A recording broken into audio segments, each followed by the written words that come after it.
Good afternoon. Good afternoon മാം. Good afternoon പറഞ്ഞ കഴിഞ്ഞ ദിവസം ഉണ്ടായിരുന്നില്ലല്ലേ?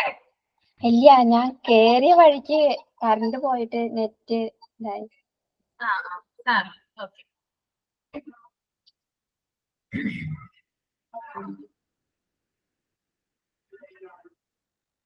നമ്മള് റെസ്പോൺസിബിലിറ്റീസ് വരെയാണല്ലേ പറഞ്ഞു നിർത്തിയിട്ടുണ്ടായിരുന്നേ അല്ലേ? ഓർമ്മയുണ്ടോ? ഓക്കെ, റെസ്പോൺസിബിലിറ്റീസ് കഴിഞ്ഞില്ലേ? എല്ലാം പറഞ്ഞു? പറഞ്ഞു. ഓക്കെ, ഇനി അടുത്തതുള്ളത് സ്കിൽസ് ആണ് കേട്ടോ. സ്കിൽസ് അതായത് ഒരു ഫ്രണ്ട് ഓഫീസ് എക്സിക്യൂട്ടീവിന്റെ സ്കില്ലുകൾ എന്തൊക്കെയാണെന്ന് നോക്കാം. അപ്പോ ആദ്യത്തേത് ടെലിഫോൺ എറ്റിക്വേറ്റ് ആണ്. അതായത് ടെലിഫോൺ മര്യാദകളെയാണ് നമ്മൾ എന്ത് പറയുന്നത്? ടെലിഫോൺ എറ്റിക്വേറ്റ് എന്ന് പറയുന്നത്. ആ ഒരു സ്കില്ല് ഈ ഒരു എക്സിക്യൂട്ടീവിന് ഉണ്ടാകണം. പിന്നെ ഒന്ന് കസ്റ്റമർ സർവീസ്, അതായത് ആളുകളോട് നല്ല രീതിയിൽ എന്താണ് ബിഹേവ് ചെയ്യാനായിട്ട് അറിഞ്ഞിരിക്കണം. Basic Word and Excel programs, ഒരു കമ്പ്യൂട്ടറിലെ MS വേർഡ്, MS എക്സൽ മുതലായിട്ടുള്ള ഫങ്ഷൻസ് ഒക്കെ ചെയ്യാനായിട്ട് അറിഞ്ഞിട്ടുണ്ടായിരിക്കണം. The management multi tasking organisation scheduling, അതുപോലെ തന്നെ എന്താണ് മാനേജ്മെന്റ് കാര്യങ്ങൾ ശ്രദ്ധിക്കാനായിട്ട് അറിയണം. മൾട്ടി ടാസ്കിംഗ് ചെയ്തിരിക്കണം. മൾട്ടി ടാസ്കിംഗ് എന്ന് പറയുന്നത് ഒരു സമയം തന്നെ പല ജോലികൾ ചെയ്യുന്നതിനെയാണ് നമ്മൾ എന്ത് പറയുന്നത്? മൾട്ടി ടാസ്കിംഗ് എന്ന് പറയുന്നത്. ഞാൻ പറഞ്ഞിട്ടുണ്ടായിരുന്നു, റിസപ്ഷനിസ്റ്റ് എന്ന് പറയുന്നത് ഫയൽ എടുത്ത് കൊടുക്കുക മാത്രമല്ല ചെയ്യുന്നത്. ചിലപ്പോൾ ഡോക്ടറിന്റെ റൂമിൽ എന്തെങ്കിലും ആവശ്യത്തിന് പോകുന്നുണ്ടാകാം, അല്ലെങ്കിൽ വേറെ ഏതെങ്കിലും ഒരു ഡിപ്പാർട്ട്മെന്റിൽ എന്തെങ്കിലും ആവശ്യത്തിനായിട്ട് പോകുന്നുണ്ടാവാം. അങ്ങനെയുള്ള കാര്യങ്ങളൊക്കെ ചെയ്യുന്നത് ആര് തന്നെയാണ്? ഈ ഒരു ഫ്രണ്ട് ഓഫീസ് എക്സിക്യൂട്ടീവ് ആണ്. പിന്നെ ഓർഗനൈസേഷൻ കാര്യങ്ങളൊക്കെ ചെയ്യുന്നു, ഷെഡ്യൂളിംഗ് ചെയ്യുന്നു, അപ്പോയിന്റ്മെന്റുകളൊക്കെ ഷെഡ്യൂളിംഗ് ചെയ്യുന്നത് ഈ ഒരു എക്സിക്യൂട്ടീവ് ആണെന്ന് ഓർത്തിരിക്കുക കേട്ടോ. സ്കിൽസ് മനസ്സിലായോ? അപ്പൊ ഏതൊക്കെയാണെന്ന്? Telephone skills, customer service, word and Excel, multi tasking, scheduling കേട്ടോ. മനസ്സിലായോ പറഞ്ഞ? ഓക്കെ. നെക്സ്റ്റ് വൺ എന്ന് പറയുന്നത് കമ്മ്യൂണിക്കേഷൻ സ്കിൽസ് ആണ് കേട്ടോ. കമ്മ്യൂണിക്കേഷൻ സ്കിൽസിൽ ഉൾക്കൊള്ളുന്നത് ആശയവിനിമയം. നമ്മുടെ പ്രോപ്പർ ആയിട്ടുള്ള കമ്മ്യൂണിക്കേഷനിൽ എന്തൊക്കെയാണ് വരുന്നത്, അങ്ങനെയുള്ള കാര്യങ്ങളാണ് പറയുന്നത്. Able to listen effectively and express oneself in a clear articulate manor.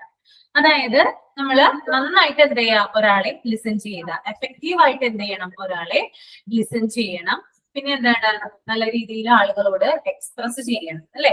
ഇപ്പൊ കാര്യങ്ങളൊക്കെ അവര് വന്ന് ചോദിക്കുമ്പോഴെന്താണ് നമുക്ക് പ്രോപ്പർ ആയിട്ട് അല്ലെങ്കിൽ എന്താണ് ക്ലിയർ ആയിട്ട് അവരുമായിട്ട് കമ്മ്യൂണിക്കേറ്റ് ചെയ്യാനായിട്ട് സാധിക്കണം. അതാണ് കമ്മ്യൂണിക്കേഷൻ സ്കിൽസിൽ വരുന്നത്.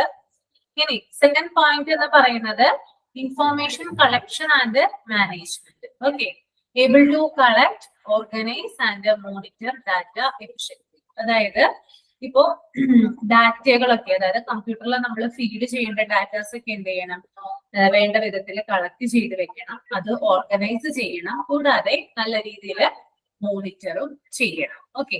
Third point planning and organisation, able to multitask, prioritise and schedule task and activities. അതായത് ഞാൻ പറഞ്ഞു മൾട്ടി ടാസ്കിങ് പറയുന്നുണ്ട് ഈ ഒരു ഓഫീസ് സ്റ്റാഫിന്. അപ്പൊ എന്താ വരിക? അതായത് ആദ്യം ചെയ്യേണ്ട ചില ജോലികൾ ഉണ്ടാവും. ഓക്കെ, അതായത് നമുക്കൊരു ഓർഡർ ഉണ്ടാവും അല്ലെ? ആദ്യം ഏതാണ് ചെയ്യേണ്ടത്, അവസാനം ഏതാണ് ചെയ്യേണ്ടത്, നമുക്ക് കൃത്യമായിട്ടൊരു ഓർഡർ ഉണ്ടാവും. അപ്പോ ആദ്യം ചെയ്യേണ്ട ജോലികൾ എന്ത് ചെയ്യണം? അതിന് പ്രയോറിറ്റീസ് കൊടുത്തുകൊണ്ട് അത് ആദ്യം ചെയ്ത് തീർക്കണം. അവസാനം ചെയ്യേണ്ട ജോലികളാണെങ്കിൽ അത് അവസാനത്തേക്ക് മാറ്റിവെക്കാം. അങ്ങനെ കൃത്യമായിട്ടൊരു ഓർഡർ ജോലികളിൽ ഉണ്ടായിരിക്കണം എന്നാണ് പറയുന്നത്. Next one attention to detail, able to produce accurate and high quality work through concern for all areas involved. അതായത് ഈ ഒരു എല്ലാരും നല്ല വിശദമായിട്ട് എന്ത് ചെയ്യണം? ചെയ്യാനായിട്ട് നോക്കണം. അതായത് അവര് ചെയ്യുന്ന ജോലികളിൽ ഹൈ ക്വാളിറ്റി ഓഫ് വർക്ക്, അതായത് ആ ഒരു അവരുടെ ഒരു വർക്കിൽ എപ്പോഴും എന്താണ് ഹൈ ക്വാളിറ്റി മെയിൻറ്റെയിൻ ചെയ്യണം എന്ന് പറയുന്നുണ്ട്. അത് എല്ലാ ഏരിയാസിനെയും ഡിപ്പെൻഡ് ചെയ്തുകൊണ്ട് വേണം പോകാനായിട്ട്. ഓക്കെ. ഇനി next one customer service skills, able to develop good customer relationship, focusing on achieving customer satisfaction. നമ്മള് കസ്റ്റമറുമായിട്ട് എപ്പോഴും എന്താണ് നല്ലൊരു ബന്ധം ക്രിയേറ്റ് ചെയ്യണം അല്ലെങ്കിൽ ഡെവലപ്പ് ചെയ്യണം. അത് കസ്റ്റമറിന്റെ സാറ്റിസ്ഫാക്ഷൻ എന്ത് ചെയ്യണം? ഫോക്കസ് ചെയ്യുന്ന രീതിയിലായിരിക്കണം. അതായത് അവിടെ വരുന്ന ഓരോ കസ്റ്റമറും എന്താണ് സാറ്റിസ്ഫൈഡ് ആയിട്ട് വേണം തിരിച്ചു പോകാനായിട്ട്. ഓക്കെ, ഇനി അഡാപ്റ്റബിലിറ്റിയില് able to adjust approach to meet changing demands and situations that includes in dealing with the diverse people. അതായത് അതായത് പൊരുത്തപ്പെടാനുള്ള കഴിവാണ് കേട്ടോ അഡാപ്റ്റബിലിറ്റി എന്ന് പറയുന്നത്. അതായത് ആളുകൾ വരുമ്പോൾ അവരുടെ എന്താണ് ആവശ്യങ്ങളും വേറെ തന്നെയാണ്, അവരുടെ ഡിമാൻഡ്സ് എന്ന് പറയുന്നത് വേറെ വേറെ തന്നെയാണ്. അപ്പൊ അതനുസരിച്ച് ഇപ്പോ ഒരാൾക്കുള്ള ആവശ്യങ്ങളോ അല്ലെങ്കിൽ പ്രോബ്ലംസോ ആയിരിക്കില്ല മറ്റൊരാൾക്ക് ഉണ്ടാകുന്നത്. അവരിൽ എന്താണ് വ്യത്യാസം വരും. ഓക്കെ, അതായത് വ്യത്യാസം ഉണ്ടാകും അവർ തമ്മിലുള്ള ഒരു ഇതിന്. അപ്പോ അതനുസരിച്ചിട്ട് അതായത് ഒരാളുടെ ബിഹേവിയർ അല്ലെങ്കിൽ ഒരാളുടെ മെന്റാലിറ്റി എങ്ങനെയാണ്, അവരുടെ കണ്ടീഷൻ എങ്ങനെയാണ്, അതനുസരിച്ചിട്ട് വേണം നമ്മൾ അവരോട് പെരുമാറാനായിട്ട് കേട്ടോ. ഓക്കെ, ഇനി confidentiality, able to maintain confidentiality and adhere to ethical standards. അതായത് ഇപ്പോ ഞാൻ പറഞ്ഞു എന്താണ് ഈ ഒരു ഫ്രണ്ട് ഓഫീസ് എക്സിക്യൂട്ടീവ് എന്ന് പറയുന്നത് ഡാറ്റാസും കാര്യങ്ങളൊക്കെ എന്താണ് കളക്ട് ചെയ്ത് വെക്കുന്ന ഒരാളാണ്. അപ്പൊ പേഴ്സണൽ ഡാറ്റയാണ് അല്ലെ, പേഷ്യന്റിന്റെ പേഴ്സണൽ ഡാറ്റയാണ് അതിനകത്ത് വരുന്നത്. ആ പേഴ്സണൽ ഡാറ്റ എന്ത് ചെയ്യണം നമ്മള് തികച്ചും കോൺഫിഡൻഷ്യൽ ആയിട്ട് സൂക്ഷിക്കണം. അതുപോലെ തന്നെ അതിനൊരു എത്തിക്കൽ ആയിട്ടുള്ള സ്റ്റാൻഡേർഡ് ഉണ്ട് അല്ലെ, ധാർമ്മികപരമായിട്ടുള്ള കാര്യങ്ങളുണ്ട്. അതായത് ഒരു തേർഡ് പാർട്ടി എന്ത് ചെയ്യാൻ പാടില്ല, ഈ പേഴ്സണൽ ഡാറ്റയിൽ വന്ന് കൈകടത്താനായിട്ട് പാടില്ല. ഒരു ഹോസ്പിറ്റലിന്റെ ഡാറ്റ എന്ന് പറയുന്നത് എസ്പെഷ്യലി പേഷ്യന്റിന്റെ ഡാറ്റ ആണെങ്കിൽ അത് ഹോസ്പിറ്റൽ അതോറിറ്റിയും അതുപോലെ തന്നെ ഹോസ്പിറ്റലിലെ അതായത് പേഷ്യൻസും തമ്മിലുള്ള ആ ഒരു അവർക്ക് മാത്രമേ ആ പേഷ്യന്റിന്റെ ഡാറ്റയെ കുറിച്ച് അറിയാനായിട്ട് പാടുള്ളൂ. ഒന്നാമത് പേഷ്യന്റ് അറിയാം, രണ്ടാമത്തേന്ന് പറയുന്നത് ആ ഹോസ്പിറ്റൽ അതോറിറ്റിക്ക് അറിയാൻ പറ്റുള്ളൂ. ഇനി ഇതിന്റെ ഇടയിൽ വേറൊരാൾ വന്നിട്ട് എന്ത് ചെയ്യാൻ പാടില്ല, ഈ ഒരു ഡാറ്റ വന്ന് നോക്കാനൊന്നും പാടില്ല. ഓക്കെ, അതായത് ഒരു ഇൻവോൾവ്മെന്റ് അതിനകത്ത് ഉണ്ടാവാൻ പാടില്ല തേർഡ് പാർട്ടിയുടെ. അപ്പൊ അതുകൊണ്ട് തന്നെ തികച്ചും കോൺഫിഡൻഷ്യൽ ആയിട്ടുള്ള രീതിയിൽ തികച്ചും എത്തിക്കൽ സ്റ്റാൻഡേർഡ് കൂടിയിട്ട് വേണം ഈ ഒരു ഫ്രണ്ട് ഓഫീസ് എക്സിക്യൂട്ടീവ് ഈ ഡാറ്റാസ് ഒക്കെ കീപ്പ് ചെയ്യാനായിട്ട് കേട്ടോ. ഓക്കെ, അപ്പൊ ഇത്രയാണ് എന്ത് വരുന്നത് സ്കിൽസിൽ വരുന്നത് കേട്ടോ. സ്കിൽസ് മനസ്സിലായോ അപർണ? ക്ലിയർ ആയല്ലേ? ഓക്കെ, നെക്സ്റ്റ് വരുന്നത് ടെലിഫോൺ എറ്റിക്വറ്റ് ആണ് കേട്ടോ. എന്തൊക്കെയാണ് ടെലിഫോൺ എറ്റിക്വറ്റ് നോക്കാം. When a patient calls in the way in which the front desk personnel handle the telephone call determines how the facility is perceived. The medical office receptionist must be a good listener and maintain confidentiality besides having good phone manners. അതായത് നമ്മളിപ്പോ ഒരു front office സ്റ്റാഫിനെ നമ്മളിപ്പോൾ phone ചെയ്യാണ്, ഹോസ്പിറ്റലിലെ ഫ്രണ്ടിൽ നിൽക്കുന്ന റിസപ്ഷനിസ്റ്റിനെ നമ്മൾ ഫോൺ ചെയ്യാണ്. അപ്പൊ അയാളെ നമ്മളോട് സംസാരിക്കുമ്പോൾ ആ സംസാരത്തിൽ നിന്ന് നമുക്ക് മനസ്സിലാക്കാൻ സാധിക്കും ആ ഹോസ്പിറ്റലിൽ എത്രയധികം ഫെസിലിറ്റീസ് ആണ് ഉള്ളതെന്ന്. ഓക്കെ, അതായത് അയാളുടെ വർത്തമാനത്തിൽ നിന്ന് നമുക്ക് മനസ്സിലാക്കാനായിട്ട് സാധിക്കും എത്രയധികം ഫെസിലിറ്റീസ് ഉണ്ട്, എത്രയധികം കസ്റ്റമർ സർവീസ് ആണ് എന്നുള്ളതൊക്കെ. ഓക്കെ, അപ്പൊ ഹോസ്പിറ്റലിനെ പറ്റി മുൻകൂട്ടി നമുക്ക് എന്ത് ചെയ്യും, ഒരു ധാരണ കിട്ടാനായിട്ട് ഇവരുടെ ടെലിഫോൺ എറ്റിക്വറ്റ് അഥവാ ടെലിഫോൺ മര്യാദകളിലൂടെ സാധിക്കും എന്നാണ് പറയുന്നത്. അതുപോലെ തന്നെ പറയുന്നത് ഈ ഒരു മെഡിക്കൽ റിസപ്ഷനിസ്റ്റ് എന്ന് പറയുന്നത് ഒരു ഗുഡ് ലിസണർ ആണ്, നല്ലൊരു ലിസണർ ആണ്. അതുപോലെ തന്നെ കൂടുതൽ എന്ത് ചെയ്യുന്നുണ്ട്, മെയിൻറ്റെയിൻ കോൺഫിഡൻഷ്യാലിറ്റി അല്ലെ, അതായത് തികച്ചും എന്താണ് ഞാൻ പറഞ്ഞു ഒരു നല്ല കേൾവിക്കാരനാണ്. അത് കൂടാതെ എന്താണ് നല്ല അതായത് കോൺഫിഡൻഷ്യാലിറ്റി തീർത്തും സ്വകാര്യപരമായിട്ടുള്ള കാര്യങ്ങളൊക്കെ എന്താണ് തീർത്തും സൂക്ഷിക്കുന്ന ഒരാളാണ്. പിന്നെ നല്ല രീതിയിലുള്ള ഫോൺ മാനേഴ്സും ആരുടെ അടുത്തുണ്ട്, ഈ ഒരു ഫ്രണ്ട് ഓഫീസ് എക്സിക്യൂട്ടീവിന്റെ അടുത്ത് നമുക്ക് കാണാനായിട്ട് സാധിക്കും. ഓക്കെ, ഇനി ഫ്രണ്ട് ഓഫീസ് എക്സിക്യൂട്ടീവിന് വേണ്ട ഡൂസും ഉണ്ട് ഡോൺസും ഉണ്ട്. അതായത് അവര് ചെയ്യാൻ പാടുള്ള കാര്യങ്ങള് തിരിച്ചിട്ടുണ്ട്, അതുപോലെ തന്നെ അവര് ചെയ്യാൻ പാടില്ലാത്ത ചില കാര്യങ്ങളുണ്ട്. അത് തമ്മിൽ എന്താണ് രണ്ടായിട്ട് വേർതിരിച്ചിട്ടുണ്ട് കേട്ടോ.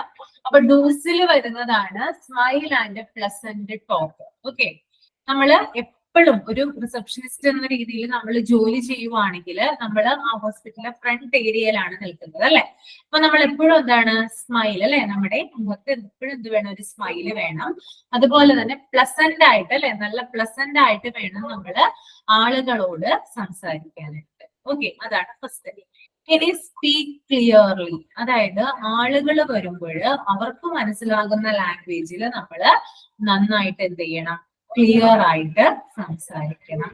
ഓക്കെ, ഇനി മൂന്നാമത്തേത് വരുന്നത് മേക്ക് ദം വെൽക്കം. അതായത് ഇങ്ങനെയുള്ള ആളുകളൊക്കെ വരുമ്പോൾ എന്താണ്, അവരെ വെൽക്കം ചെയ്യണം. പേഷ്യന്റിനെ വരുമ്പോൾ, പേഷ്യൻസ് ഒക്കെ വരുമ്പോൾ അവരെ വെൽക്കം ചെയ്യാനായിട്ട് നമ്മൾ ശ്രമിക്കണം. ഓക്കെ, ഇനി ഡോൺസിൽ വരുന്നത് ഡിസ്ട്രാക്ട് ആണ്. ഓക്കെ, ഡിസ്ട്രാക്ട് അതായത് അധികം എന്താണ്, ഇതൊന്നും പാടില്ല.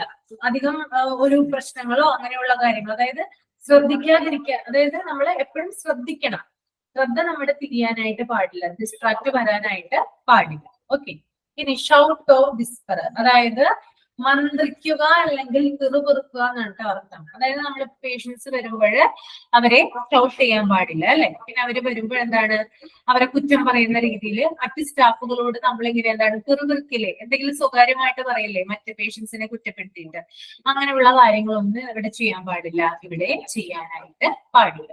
പിന്നെ ഹോൾഡ് ഫോർ ടു ലോങ്, അതായത് ഈ പേഷ്യൻസ് വരുമ്പോൾ അവരെ വളരെയധികം എന്ത് ചെയ്യാൻ പാടില്ല, നേരം കാത്തു നിൽക്കാനായിട്ട് ഇടവരുത്തരുത്. ഓക്കെ, അത്രയും കാര്യങ്ങളാണ് അതിനകത്ത് വരുന്നത്. അപ്പോ ഡോസിൽ വരുന്നത് smile and pleasant talk. Okay, ചിരിക്കുക, അതുപോലെ തന്നെ പ്ലസന്റ് ആയിട്ട് സംസാരിക്കുക, ക്ലിയർ ആയിട്ട് സംസാരിക്കുക, പിന്നെ വെൽക്കം ചെയ്യുക, പിന്നെ ഡിസ്ട്രാക്ട് ചെയ്യരുത്. അതായത് പേഷ്യൻസിനെ എപ്പോഴും നമ്മൾ എന്ത് ചെയ്യണം, ശ്രദ്ധിക്കണം.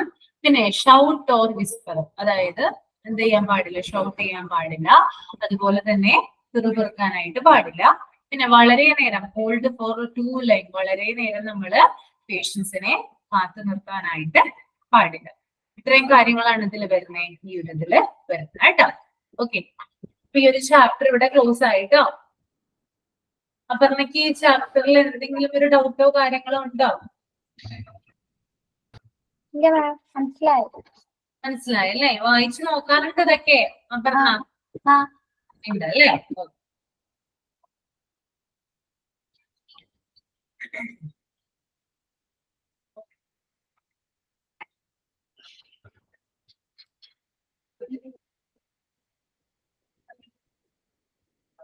ഇതിനകത്ത് ഇമ്പോർട്ടന്റ് ആയിട്ടുള്ള ചില ഭാഗങ്ങൾ പറഞ്ഞുതരാം കേട്ടോ, ഒന്ന് നോട്ട് ചെയ്തോളൂ കേട്ടോ.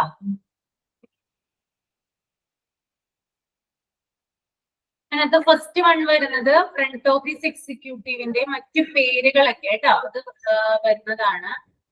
ഒരു മിനിറ്റ് കേട്ടോ, അപ്പൊ പറയാമേ. ഇതിനകത്ത് പ്രിൻസിപ്പൽ ഫംഗ്ഷൻ ഓഫ് ഫ്രണ്ട് ഓഫീസില് the need for professionally trained hospital front office എക്സിക്യൂട്ടീവിന് കൊടുത്തിട്ടില്ലേ? അപർണ കേൾക്കുന്നില്ലേ? അതിനകത്ത് ആ ഒരു പാരാഗ്രാഫില് ഇമ്പോർട്ടന്റ് ആയിട്ടുള്ള പോയിന്റ്സ് ഉണ്ട്, അത് മനസ്സിലാക്കിയിട്ട് എന്ത് ചെയ്യുക, പോയിന്റ് ചെയ്ത് വെക്കുക കേട്ടോ.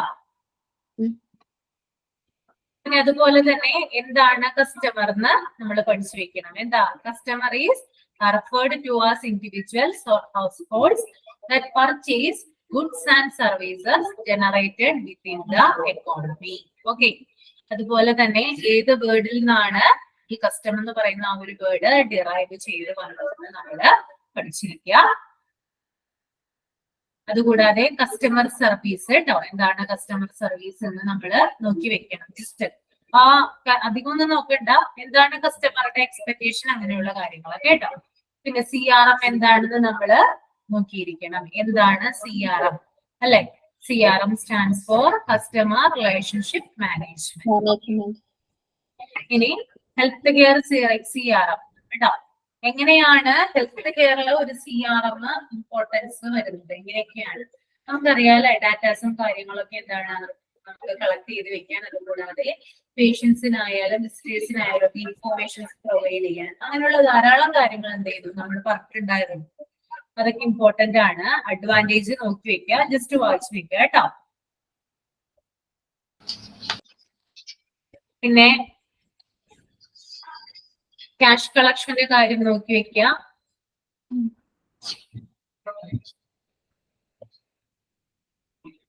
എന്താണ് മെയിൻ ഗോൾ എന്ന് നോക്കി വെക്കുക കേട്ടോ. മെയിൻ ഗോൾ എന്താണ് ഓഫീസ് എക്സിക്യൂട്ടീവിന്റെ.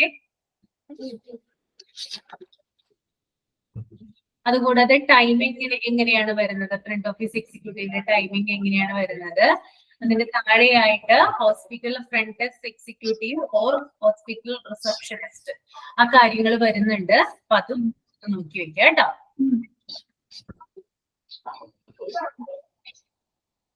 പിന്നെ ഡൂസ് ആൻഡ് ഡോൺസ് അതും നോക്കി വെക്കണം കേട്ടോ. ഓക്കെ, അപ്പൊ നമുക്ക് അടുത്ത ചാപ്റ്ററിലേക്ക് കടന്നാലോ പറഞ്ഞ.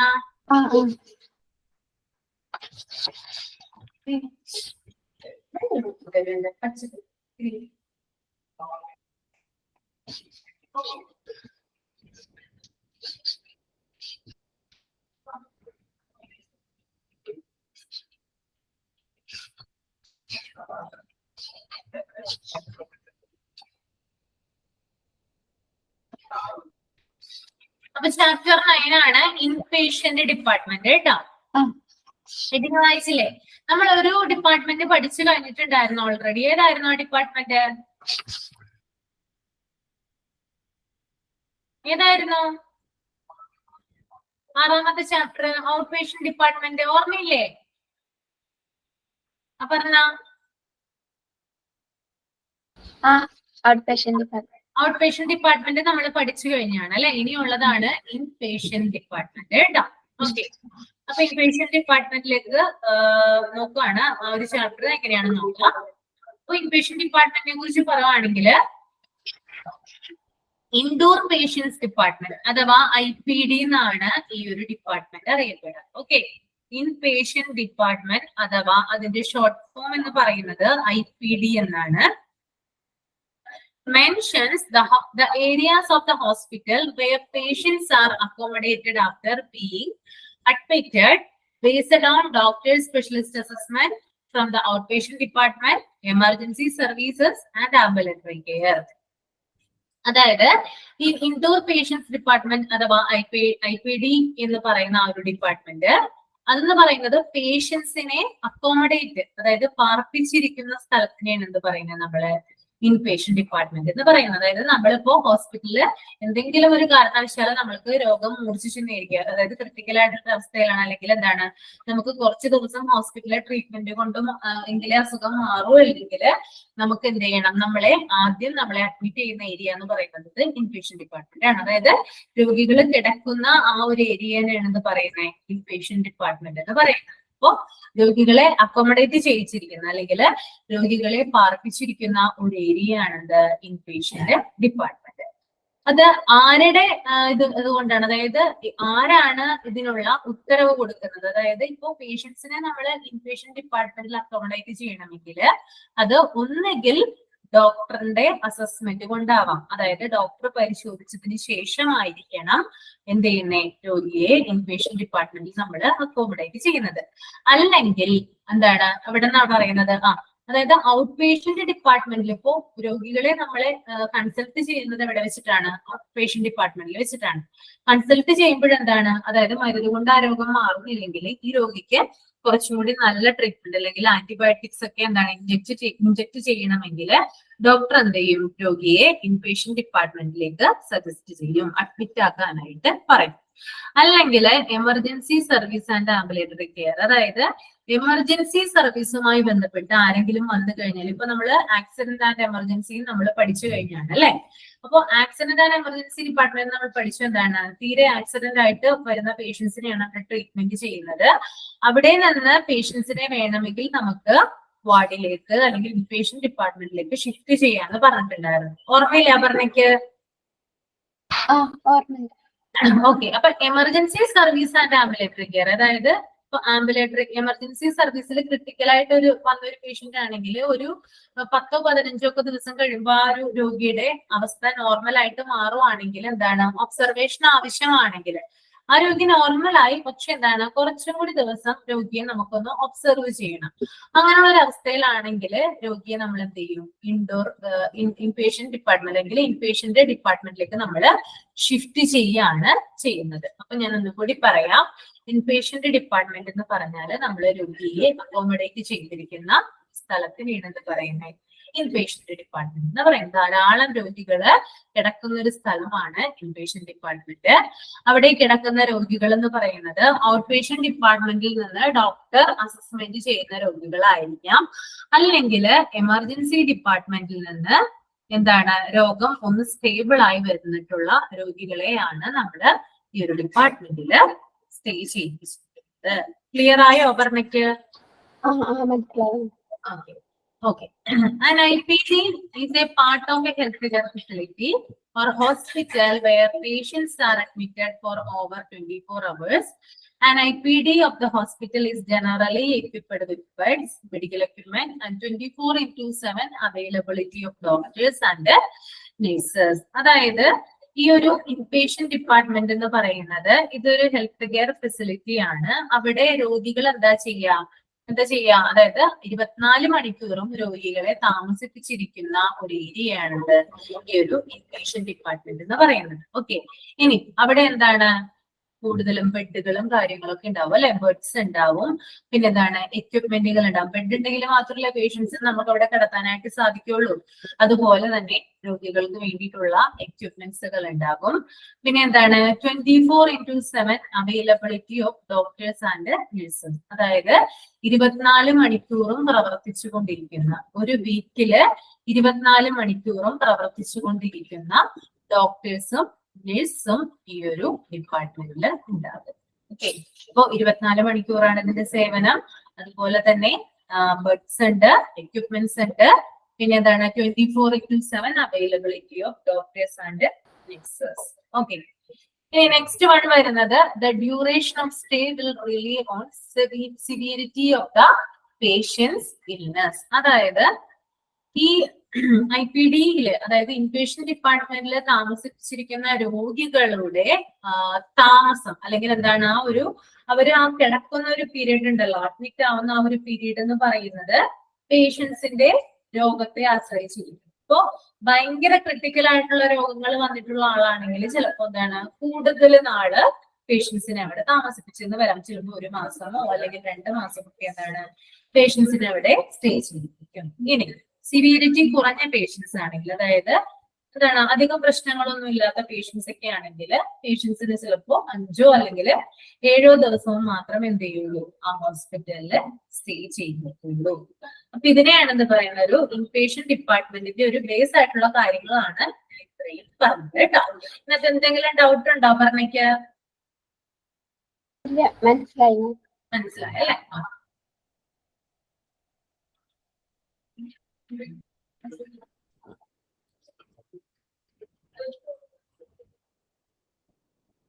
ഇനി എന്താണ് അഡ്മിഷൻ എന്ന് നോക്കാം. അഡ്മിഷൻ എന്താണ് ഈ അഡ്മിഷൻ പ്രൊസീജിയർ, അങ്ങനെയുള്ള കാര്യങ്ങളുണ്ടോ പറയുന്നത്. It means allowing a client to stay in the hospital for observation, investigation and treatment of disease he is suffering from. അതായത് ഒരു പേഷ്യന്റ് സഫർ ചെയ്യുന്ന രോഗത്തിൽ നിന്നും അയാൾക്ക് മുക്തി നേടാൻ വേണ്ടിയിട്ട്, ഓക്കെ, അതായത് ഒരു പേഷ്യന്റിന് ഒരു രോഗം ബാധിച്ചു കഴിഞ്ഞാൽ അയാൾക്ക് പ്രോപ്പർ ആയിട്ടുള്ള ട്രീറ്റ്മെന്റിന് വേണ്ടിയിട്ട് അല്ലെങ്കിൽ പ്രോപ്പർ ആയിട്ടുള്ള ഇൻവെസ്റ്റിഗേഷന് വേണ്ടിയിട്ട്, ഇൻവെസ്റ്റിഗേഷൻ എന്ന് പറഞ്ഞാല് അന്വേഷണങ്ങൾ കേട്ടോ, ബ്ലഡ് ടെസ്റ്റോ അല്ലെങ്കിൽ MRI-യോ അങ്ങനെയുള്ള കാര്യങ്ങളാണ് കേട്ടോ ഇൻവെസ്റ്റിഗേഷൻ. ഇൻവെസ്റ്റിഗേഷന് വേണ്ടിയിട്ട് അല്ലെങ്കിൽ രോഗിയെ നമ്മൾ ഒബ്സർവ് ചെയ്യാനായിട്ട് വേണ്ടിയിട്ടൊക്കെ എന്താണ് രോഗികളെ പാർപ്പിച്ചിരിക്കുന്ന ഒരു ഏരിയയാണ് എന്ന് പറയുന്നത് ഈ ഒരു അല്ലെങ്കിൽ അങ്ങനെ രോഗികളെ പാർപ്പിച്ചിരിക്കുന്നതിനെയാണ് എന്ത് പറയുന്നത് അഡ്മിഷൻ എന്ന് പറയുന്നത് കേട്ടോ. അതായത് ഒരു രോഗിക്ക് തന്റെ ട്രീറ്റ്മെന്റിനായിട്ട് അല്ലെങ്കിൽ നിരീക്ഷണത്തിനായിട്ട് അല്ലെങ്കിൽ ഒബ്സർവേഷന് വേണ്ടിയിട്ട് രോഗികളെ സ്റ്റേ ചെയ്യിപ്പിക്കുന്നതിനെയാണ് അഡ്മിഷൻ എന്ന് ഉദ്ദേശിക്കുന്നത്. ഇനി പർപ്പസ് ഓഫ് അഡ്മിഷൻ പ്രൊസീജിയർ, അതായത് എന്താണ് ഒരു അഡ്മിഷൻ പ്രൊസീജിയറിന്റെ പർപ്പസ് എന്നാണ് പറയുന്നത് കേട്ടോ. എന്തിനു വേണ്ടിയിട്ടാണ് ഒരു അഡ്മിഷൻ പ്രൊസീജിയർ നടത്തുന്നത്, എന്താണ് ഉദ്ദേശം, അഡ്മിഷന്റെ ഉദ്ദേശം എന്താണെന്നാണ് ഇവിടെ കൊടുത്തിരിക്കുന്നത്. ഫസ്റ്റ് എന്ന് പറയുന്നത് ടു പ്രൊവൈഡ് ഇമ്മീഡിയറ്റ് കെയർ, അതായത് ഇമ്മീഡിയറ്റ് ആയിട്ടുള്ള എന്ത് കൊടുക്കുക, കെയർ കൊടുക്കുക. ഓക്കെ, ഇമ്മീഡിയറ്റ് ആയിട്ടുള്ള കെയർ രോഗിക്ക് കൊടുക്കുക എന്നുള്ളതാണ് അഡ്മിഷൻ പ്രൊസീജിയറിന്റെ ആദ്യത്തെ പർപ്പസ് കേട്ടോ. ഓക്കെ, നമുക്ക് എത്രയും പെട്ടെന്ന് എന്ത് ചെയ്യണം, നമ്മൾ അടിയന്തരമായിട്ട് എന്ത് ചെയ്യണം, ഇമ്മീഡിയറ്റ് കെയർ പ്രൊവൈഡ് ചെയ്യണം. ഓക്കെ, സെക്കൻഡ് വൺ എന്ന് പറയുന്നത് to provide comfort and safety to patient. നമുക്കറിയാം എന്തെങ്കിലും ഒരു രോഗം വന്നു കഴിഞ്ഞാൽ നമ്മൾ എന്താണ് ആദ്യം ഓടി ചെല്ലുന്നത് ഹോസ്പിറ്റലിലേക്കാണ് അല്ലെ. ഹോസ്പിറ്റലിൽ നമ്മൾ ഡോക്ടറെ കണ്ടു കഴിഞ്ഞാൽ എന്താണ് അപ്പൊ തന്നെ നമുക്കൊരു ആശ്വാസം വരും അല്ലെ. അതായത് നമ്മുടെ പകുതി രോഗം ഇപ്പൊ ഡോക്ടറെ കണ്ടു കഴിഞ്ഞാൽ മാറും. അങ്ങനെയാണ് പതിവ്. അപ്പൊ ഹോസ്പിറ്റൽ എന്ന് പറയുന്ന അല്ലെങ്കിൽ ഈ അഡ്മിഷൻ പ്രൊസീജിയർ, രോഗി അവിടെ കിടത്തി കഴിഞ്ഞാൽ എന്താണ് നമുക്കൊരു സമാധാനം, നമുക്ക് കൂടുതൽ എന്ത് ചെയ്യും, ഒരു കംഫർട്ട് നമുക്ക് തരാനായിട്ട് സാധിക്കും അഡ്മിഷൻ കൊണ്ട്. അതുപോലെ തന്നെ പേഷ്യന്റ് സുരക്ഷയും എന്താണ് പ്രധാനപ്പെട്ടതാണ് അല്ലെ. ഇപ്പൊ പേഷ്യന്റിന് എന്താണ്, ഇപ്പൊ പേഷ്യന്റ് എന്താണ് ക്രിട്ടിക്കൽ കണ്ടീഷനിലല്ല, അല്ലെങ്കിൽ പേഷ്യന്റ് ഇപ്പൊ ഒരു അഡ്മിറ്റ് ആയി കഴിഞ്ഞ ഒരു പേഷ്യന്റ് ആണെങ്കിൽ എന്തെങ്കിലും ഒരു അസ്വസ്ഥതയോ കാര്യങ്ങളോ ആ പേഷ്യന്റ് വരികയാണെങ്കിൽ നമുക്ക് ഉടനെ തന്നെ എന്ത് ചെയ്യാം, ഹോസ്പിറ്റലുകാരെ വിവരം അറിയിക്കാം. അവരപ്പം തന്നെ വന്ന് എന്ത് ചെയ്യും, അതിനുള്ള കാര്യങ്ങൾ ചെയ്യും. നമ്മൾ വീട്ടിൽ നിന്നൊന്നും എന്ത് ചെയ്യണ്ട, രോഗിയെ കൊണ്ടുപോകേണ്ട ഒരു അവസ്ഥ ഉണ്ടാവരുത്. അതുകൊണ്ടാണ് എന്ത് ചെയ്യുന്നത്, ഇമ്മീഡിയറ്റ് ആയിട്ടുള്ള ട്രീറ്റ്മെന്റിനും കാര്യങ്ങൾക്കൊക്കെ വേണ്ടിയിട്ട് രോഗിയെ, പേഷ്യന്റിനെ അഡ്മിറ്റ് ചെയ്യുന്നത് കേട്ടോ. അപ്പൊ അവർക്ക് കംഫർട്ട് അതുപോലെ തന്നെ സേഫ്റ്റി കൊടുക്കാനായിട്ട് അഡ്മിഷന് സാധിക്കുന്നുണ്ട്. ഓക്കെ, ഇനി തേർഡ് പോയിന്റ് എന്ന് പറയുന്നത് to receive the patient in ward for admission as per his condition. അതുപോലെ തന്നെ എന്താ പറയുന്നേ, അതായത് പേഷ്യന്റിനെ നമ്മൾ എന്ത് ചെയ്യണം, റിസീവ് ചെയ്യണം അല്ലെ.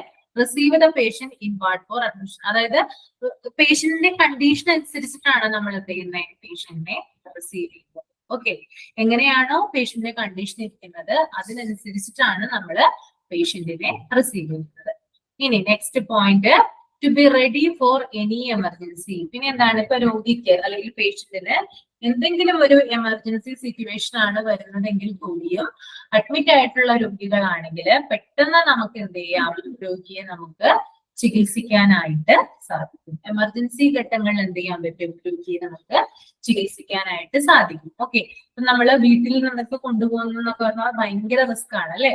ഇപ്പോ ഭയങ്കരമായിട്ട് ഇപ്പോ ഐസിയുവില് ആയിരുന്ന ഒരു പേഷ്യന്റ് ആണ്, വീട്ടിലേക്ക് കൊണ്ടുവന്നെന്ന് വിചാരിക്കാം. അദ്ദേഹം പൂർണ്ണമായിട്ട് സ്റ്റേബിൾ ആയിട്ടില്ല, പക്ഷെ എന്താണ്, നമ്മൾ വീട്ടിലേക്ക് കൊണ്ടുവന്നത് നമ്മുടെ സൗകര്യത്തിന് വേണ്ടിയിട്ട്. ഇപ്പൊ ഒരു എമർജൻസി വരികയാണെങ്കിൽ എന്താണ്, നമ്മള് അദ്ദേഹത്തെ വീണ്ടും എന്ത് ചെയ്യണം, ഹോസ്പിറ്റലിലേക്ക് തന്നെ കൊണ്ടുപോകണ്ടേ. അതെന്ന് പറയുന്നത് ഒരു റിസ്ക് ആണ് അല്ലെ. ചിലപ്പോ എന്താണ്, രോഗിക്ക് എന്തെങ്കിലും സംഭവിക്കാം അയാളെ കൊണ്ടുപോകുന്ന വഴിക്ക്.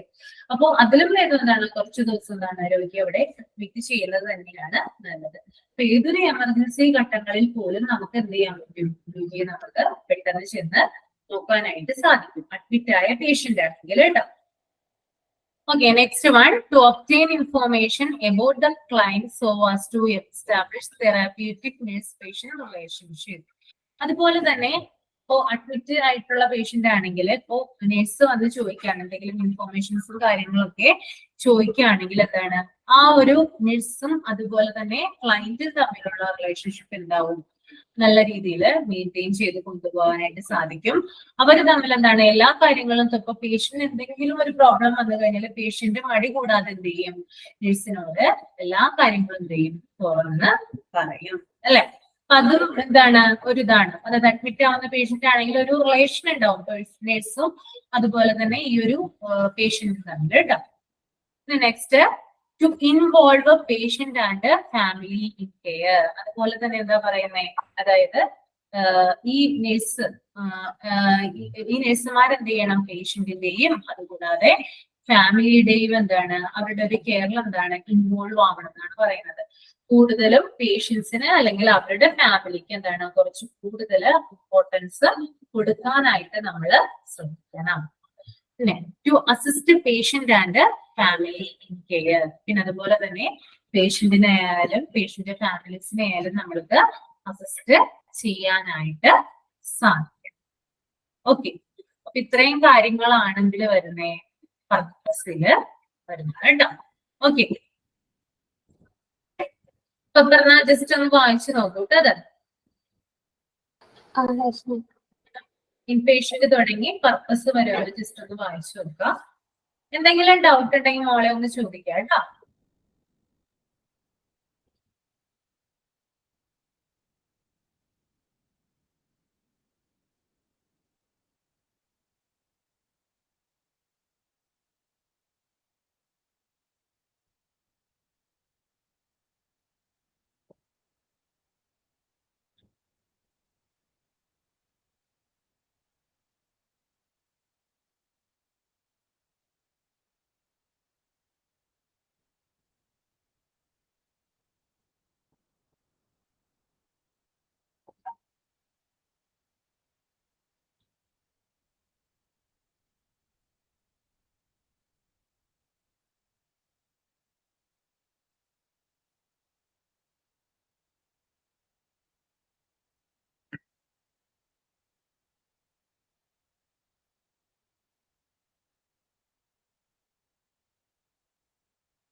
വായിച്ചു മാം.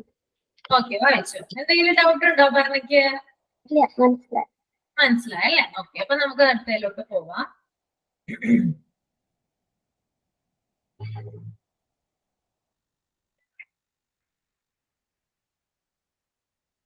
അടുത്ത വരുന്നത് ടൈപ്സ് ഓഫ് അഡ്മിഷൻ ആണ് കേട്ടോ. അതായത് രണ്ട് തരത്തിലുള്ള അഡ്മിഷൻ ആണ് ഇവിടെ പറയുന്നത്. 2 ടൈപ്സ് ഉണ്ട്, രണ്ട് തരത്തിലുള്ള അഡ്മിഷൻ ഉണ്ട്. ഒന്ന് എമർജൻസി അഡ്മിഷൻ. ഓക്കെ, ഒന്ന് എന്താണ് എമർജൻസി അഡ്മിഷൻ, രണ്ടാമത്തത് റുട്ടീൻ അഡ്മിഷൻ ആണ് കേട്ടോ. First one is emergency admission, രണ്ടാമത്തത് റുട്ടീൻ അഡ്മിഷൻ. ഓക്കെ, അപ്പൊ എമർജൻസി അഡ്മിഷൻ എന്താണെന്ന് നോക്കാം. Clients are admitted with acute conditions requiring immediate treatment. Example, client with heart attack, accidents, poisoning, etc. അതായത് emergency admission എന്ന് പറഞ്ഞാൽ ക്ലയൻസിനെ admit ചെയ്തിരിക്കുന്നത് അവിടെ അക്യൂട്ട് ആയിട്ടുള്ള കണ്ടീഷൻസിലാണ്. അതായത് ഭയങ്കരമായിട്ടുള്ള ക്രിട്ടിക്കൽ ആയിട്ടുള്ള ഒരു സ്റ്റേജിലാണ് ആരുണ്ടാവുക, അവിടെ ക്ലയൻസ് ഉണ്ടാവുക. ക്ലയൻസിലെ കൊണ്ടുവരുന്നത് എമർജൻസി ആയിട്ടുള്ള കണ്ടീഷനുമായിട്ടാണ് ക്ലയൻസിനെ അവിടെ കൊണ്ടുവരുന്നത്. എന്തിനു വേണ്ടിയിട്ടാ? ഇമ്മീഡിയറ്റ് ട്രീറ്റ്മെന്റ് അവർക്ക് കൊടുക്കാൻ വേണ്ടിയിട്ട്. നമുക്കറിയാം, ക്രിട്ടിക്കൽ ആയിട്ടുള്ള പേഷ്യൻസിനെ കൊണ്ടുവരുമ്പോൾ അവർക്ക് നമ്മൾ എന്ത് കൊടുക്കണം? ഇമ്മീഡിയറ്റ് ആയിട്ടുള്ള കെയർ കൊടുക്കേണ്ട ആവശ്യകത ഉണ്ട്, അല്ലെ? അപ്പൊ അതിന് എക്സാമ്പിൾ ആയിട്ട് വരുന്നത് എന്താ? ക്ലയന്റ് വിത്ത് ഹാർട്ട് അറ്റാക്ക്. ഹാർട്ട് അറ്റാക്കുമായിട്ട് ഒരു പേഷ്യന്റ് വരുവാണെങ്കിൽ അയാൾക്ക് എടുക്കേണ്ടത് ഏത് തരം അഡ്മിഷനാ പറഞ്ഞ? ഏത് തരമാ? എമർജൻസി അഡ്മിഷൻ ആണ് എടുക്കേണ്ടത്. ഇനി ആക്സിഡന്റുമായിട്ട് അപകടങ്ങളെ പറ്റിയിട്ട് പേഷ്യൻസ് വരികയാണെങ്കിൽ അവർക്കും വേണ്ടത് എന്ത് തന്നെയാ? എമർജൻസി അഡ്മിഷൻ ആണ് വേണ്ടത്. ഇനി പോയിസണിങ്, ഇപ്പൊ വിഷം കുടിച്ചിട്ട് അല്ലെങ്കിൽ വിഷം കൊടുത്തിട്ട് ഒരാൾ മരിക്കുകയാണെങ്കിൽ, അല്ലെങ്കിൽ അയാള് സീരിയസ് ആയിട്ടുള്ള ഒരു കണ്ടീഷനിൽ മരിക്കാറായിട്ടുള്ള ഒരവസ്ഥയിൽ വരികയാണെങ്കിൽ അയാൾക്കും വേണ്ടത് എന്ത് തന്നെയാ? എമർജൻസി അഡ്മിഷൻ ആണ്. ഓക്കെ, ഇനി രണ്ടാമത് വരുന്നത് റുട്ടീൻ അഡ്മിഷൻ ആണ്. റുട്ടീൻ അഡ്മിഷൻ എന്ന് പറഞ്ഞാല് clients are admitted for investigations and planned treatment and surgeries. Example, client with hypertension, diabetes, bronchitis, etcetera. അതായത് ഇവിടെ ക്ലയൻസിനെ നമ്മൾ അഡ്മിറ്റ് ചെയ്തിരിക്കുന്നത് എന്തിനു വേണ്ടിയിട്ടാ? ഇൻവെസ്റ്റിഗേഷന്റെ ഭാഗമായിട്ടോ അല്ലെങ്കിൽ എന്തെങ്കിലും ഒരു പ്ലാൻഡ് ആയിട്ടുള്ള ട്രീറ്റ്മെന്റിന്റെ ഭാഗമായിട്ടൊക്കെ വേണ്ടിയിട്ടാണ്, അല്ലെങ്കിൽ സർജറീസിനും മറ്റുമാണ് എന്ത് ചെയ്തിരിക്കുന്നത്? പേഷ്യൻസിനെ അഡ്മിറ്റ് ചെയ്തിരിക്കുന്നത്. അതായത് നമ്മൾ പ്ലാൻ ചെയ്ത് എന്താണ് പോവാണ്. ഇപ്പൊ നമുക്ക് പെട്ടെന്ന് എന്താണ് ഒരു സർജറി, എനിക്കിപ്പോ പെട്ടെന്ന് ഒരു സർജറി ആവശ്യമായിട്ട് വന്നെന്നിരിക്കാം. ഞാൻ ഡോക്ടറെ കൺസൾട്ട് ചെയ്തപ്പോൾ ഡോക്ടർ പറയാണ് ഇമ്മീഡിയറ്റ് ആയിട്ട് ഒരു സർജറി വേണമെന്ന് പറയാണ്. ഇപ്പൊ എന്താണ് അദ്ദേഹം എന്നോട് നേരത്തെ തന്നെ പറഞ്ഞിട്ടുണ്ട്, അതിനനുസരിച്ച് ഞാൻ പ്ലാൻ ചെയ്തിട്ടാണ് എന്ത് ചെയ്യുന്നത്? ഹോസ്പിറ്റലിൽ പോയി അഡ്മിറ്റ് ആവുന്നത് സർജറിക്ക് വേണ്ടി. അതെന്ന് പറയുന്നത് എന്ത് തന്നെയാ? അത് റൂട്ടീൻ അഡ്മിഷൻ ആണ് കേട്ടോ. അല്ലെങ്കിൽ എന്താ, എന്തെങ്കിലും ഇൻവെസ്റ്റിഗേഷന്റെ ഭാഗമായിട്ട് ഇപ്പോ ഫർദർ എന്തെങ്കിലും ഒരു ടെസ്റ്റുകൾക്കോ കാര്യങ്ങൾക്കോ വേണ്ടി നമുക്ക് എന്താണ് ചിലപ്പോ 2 or 3 ദിവസം ഹോസ്പിറ്റലിൽ സ്റ്റേ ചെയ്യേണ്ടി വരും. അപ്പൊ അങ്ങനെ പോകുന്നത് എന്ത് തന്നെയാണ്? അതും റൂട്ടീൻ അഡ്മിഷൻ ആണ് കേട്ടോ. ഓക്കെ, അപ്പൊ ഇവിടെ എക്സാമ്പിൾ പറഞ്ഞിരിക്കുന്നത് ഹൈപ്പർ ടെൻഷനുമായിട്ട് ഒരു പേഷ്യന്റ് വന്നാൽ അദ്ദേഹത്തെ ചെയ്യുന്നത് റൂട്ടീൻ അഡ്മിഷൻ ആണ്. ഇനി ഡയബറ്റീസ്, പ്രമേഹവുമായിട്ട് ഒരു പേഷ്യൻസ് അവിടെ അഡ്മിറ്റ് ആവുകയാണെങ്കിൽ അദ്ദേഹത്തെ ചെയ്തിരിക്കുന്നത് റൂട്ടീൻ അഡ്മിഷൻ ആണ്. ഇനി ബ്രോങ്കൈറ്റിസുമായിട്ട് ഒരു പേഷ്യന്റ് ആണ് അവിടെ വരുന്നതെങ്കിൽ അദ്ദേഹത്തെയും ചെയ്തിരിക്കുന്നത് തന്നെയാണ് ഈ ഒരു റൂട്ടീൻ അഡ്മിഷൻ തന്നെയാണ് ചെയ്തിരിക്കുന്നത് കേട്ടോ. ഓക്കെ, അപ്പൊ ഈ രണ്ടും തമ്മിലുള്ള വ്യത്യാസം പറഞ്ഞിട്ട് മനസ്സിലായോ? ഓക്കെ, ഇനി നെക്സ്റ്റ് വൺ അഡ്മിഷൻ പ്രൊസീജിയർ ഉണ്ടാവും. Throw OPD. എങ്ങനെയാണ് OPD-യിലെ അഡ്മിഷൻ പ്രൊസീജിയർ നടത്തുന്നത്? എന്തൊക്കെയാണ് OPD-യിലെ അഡ്മിഷൻ പ്രൊസീജിയറും കാര്യങ്ങളും നോക്കാം. ആദ്യത്തേതെന്ന് പറയുന്നത് റിസീവിംഗ് ദ പേഷ്യന്റ്. പേഷ്യന്റിനെ നമ്മൾ റിസീവ് ചെയ്യുന്നു. ഓക്കെ, എല്ലാത്തിലും എന്താണ് പേഷ്യന്റ് ആദ്യം നമ്മൾ വരുമ്പോൾ എന്താ പേഷ്യന്റിനെ നമ്മൾ റിസീവ് ചെയ്യും അല്ലെ ഒരു ഹോസ്പിറ്റലില്. The personnel in admitting department should be greet and make the patient feel comfortable. അതായത് അവരെ ഗ്രീറ്റ് ചെയ്യുന്ന പേഷ്യൻസിനെ, അതായത് ഇപ്പൊ പേഷ്യൻസ് വരുമ്പോൾ അവരെ മെഡിക്കൽ പ്രൊഫഷണൽ അല്ലെങ്കിൽ മെഡിക്കൽ പേഴ്സണൽസ് നല്ല രീതിയിൽ എന്ത് ചെയ്യാണ് ഗ്രീറ്റ് ചെയ്യുവാണെങ്കിൽ എന്താണ് അതെന്താണ് പേഷ്യൻസിന് ഒരു കംഫർട്ടബിൾ ഫീൽ ആണ് പ്രൊവൈഡ് ചെയ്യുക. Okay, In emergency condition, no time should be wasted to start the treatment. The manner in which doctor or nurse receive the client is most important aspect of reception in case of emergency. അപ്പൊ നമ്മൾ പറഞ്ഞു സാധാരണ നമ്മൾ ഒരു admit ആവാനായിട്ട് നമ്മൾ plan ചെയ്തൊക്കെ പോവുകയാണെങ്കിൽ എന്താണ് നമ്മൾക്ക് എന്താണ് ഒരു ഇത് അതായത് അവിടുത്തെ പേഴ്സണൽസ് നമ്മളെ ട്രീറ്റ് ചെയ്ത് അല്ലെങ്കിൽ നമ്മളെ ഗ്രീറ്റ് ചെയ്യുമ്പോൾ നമുക്കൊരു കംഫർട്ടബിൾ ഫീൽ ചെയ്യും അല്ലെ. ഇനി എമർജൻസി കണ്ടീഷനിലുള്ള അല്ലെങ്കിൽ എന്താണ് എമർജൻസി കണ്ടീഷനുമായിട്ട് വരുന്ന പേഷ്യൻസ് ആണെങ്കിൽ ഇപ്പൊ ഫോർ എക്സാമ്പിൾ ഹാർട്ട് അറ്റാക്കുമായിട്ട് വരുന്ന പേഷ്യന്റ് അല്ലെങ്കിൽ ആക്സിഡന്റുമായിട്ട് വരുന്ന പേഷ്യന്റ് ആണെങ്കിൽ എന്താണ് അവരെ നമുക്ക് ഗ്രീറ്റ് ചെയ്യാനായിട്ട് സാധിക്കില്ല അല്ലെ. കാരണം എന്താ നമ്മള് അവരുടെ ഓരോ സമയവും അവരുടെ ഓരോ ടൈം എന്ന് പറയുന്നത് വളരെ വിലപ്പെട്ടതാണ്. അപ്പൊ അതുകൊണ്ട് തന്നെ നമുക്ക് എന്ത് ചെയ്യാനായിട്ട് സാധിക്കില്ല, ഈ ഒരു ഗ്രീറ്റ് ചെയ്യൽ കാര്യങ്ങളൊന്നും അവിടെ നടക്കില്ല. അങ്ങനെയുള്ള പേഷ്യൻസിനെ എമർജൻസി ആയിട്ട് വരുന്ന പേഷ്യൻസിനെ അവിടെ സ്വീകരിക്കുന്നത് ഒന്നില്ലെങ്കിൽ ഡോക്ടർ ആവാം അല്ലെങ്കിൽ നേഴ്സ് ആവാം. ഓക്കെ, അതായത് അവരുടെ ആ ഒരു കണ്ടീഷൻ അനുസരിച്ചിട്ടാണ് അങ്ങനെയുള്ള സംവിധാനത്തിലേക്ക് അവരെ കൊണ്ടുപോകാതെ കേട്ടോ.